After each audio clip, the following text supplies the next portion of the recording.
캐나다 사람들은 은퇴에 필요한 돈이 약 154만 달러, 우리 돈으로 15억이라고 합니다. 그렇다면 바로 이 생각이 들죠. 내가 150만 달러를 모을 수 있을까? 지금부터 얼마씩 몇 년 동안 이렇게 모으면 될 것 같은데, 이렇게 생각이 아마 먼저 들 것 같아요. 근데 사실 여기에도 함정이 있습니다. 이 150만 달러라는 금액이 현재 시점을 기준으로 얘기하는 거기 때문에 만약에 본인이 30, 40대라면 물가 상승률 등을 반영을 했을 때 최소한 300만 달러 이상이 필요하게 되겠죠. 심지어 이 금액은 자산 가치가 아니라 모든 빚을 빼고 남은 내 순수한 자산, 순자산을 가지고 얘기를 하는 거니까요. 캐나다 사람들이 어떻게 사는지 아는 우리들의 입장에서는 어느 정도 큰 금액인지 대략 예상이 가는데요. 물론 사람들마다 연봉, 자산, 그리고 나이도 다 다르니까 이 금액이 적게 느껴지기도 하고 크게 느껴지기도 하겠죠. 그래서 저는 캐나다 평균을 가지고 한번 얘기를 해보려고 합니다. 캐나다 가구의 평균 순자산이 51만 9,700달러, 약 5억 정도입니다.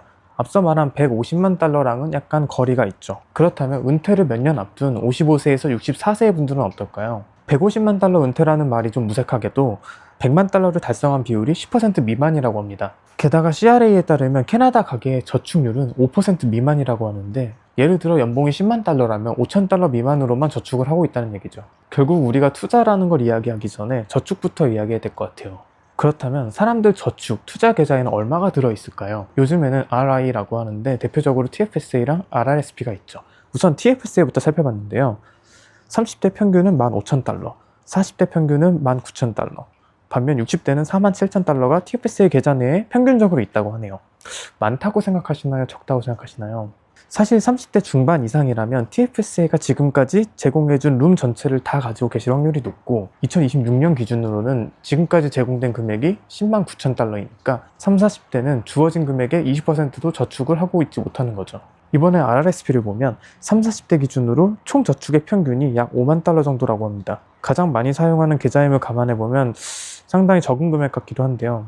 그럼 매년 저축하고 있는 금액은 대략 얼마 정도 될까요? RRSP는 우선 내 소득의 18% 혹은 약 3만 4천 달러 정도가 기준으로 이제 작은 금액을 내 맥스로 정하는데요. 올해 평균 RRSP 저축 금액이 약 7,447달러라고 합니다. 신기한 점은 2021년이 저축으로는 오히려 최고점이었는데, 이때는 코로나 직후에 자산 가격이 많이 오르고 있었고, 실제로 캐나다에서 저축과 투자에 대해서 되게 인식이 많이 변했던 시기라고 알고 있어요. 물론 그 당시 정부의 보조금도 영향이 굉장히 컸다고 하는데, 어쨌든 이 숫자를 보면 최근 들어 RRSP 저축이 굉장히 늘어나고 있다고 생각할 수는 있을 것 같아요.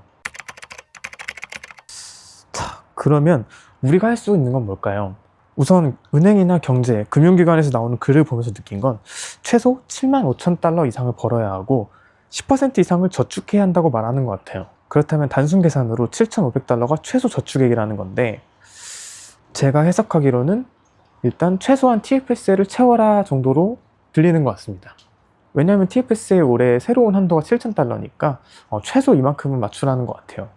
그렇다면 조금 더 나아가서 방금까지 얘기했던 숫자들, 그 목표를 이뤄내려면은 TFSA의 7,000달러, RRSP의 8,000달러 이상을 저축을 해야 되는 것 같아요. 즉 연 15,000달러 이상을 저축을 하는 것을 기본으로 시작을 해야 된다는 거죠.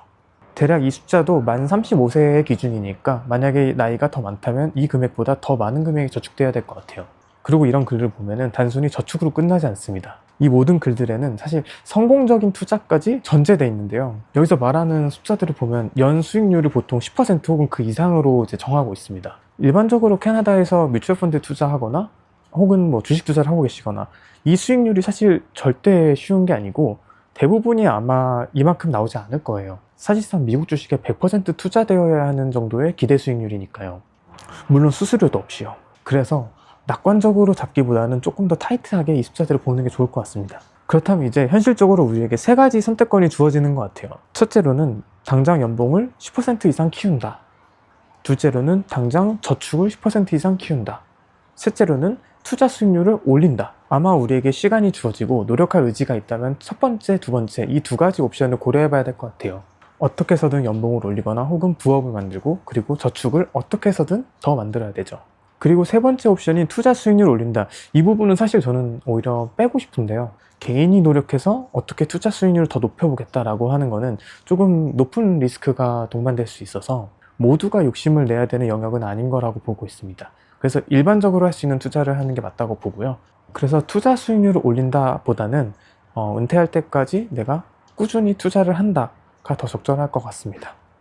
저도 아주 오랫동안 이렇게 영상을 만들고 리뷰를 하면서 제가 해나가는 것도 좀 많이 남겨보고 싶은데, 인생 리뷰라고 해야 되나? 그렇게 해볼 생각이니까 한번 같이 이렇게 생각해보고 이야기 나누고 했으면 좋겠습니다.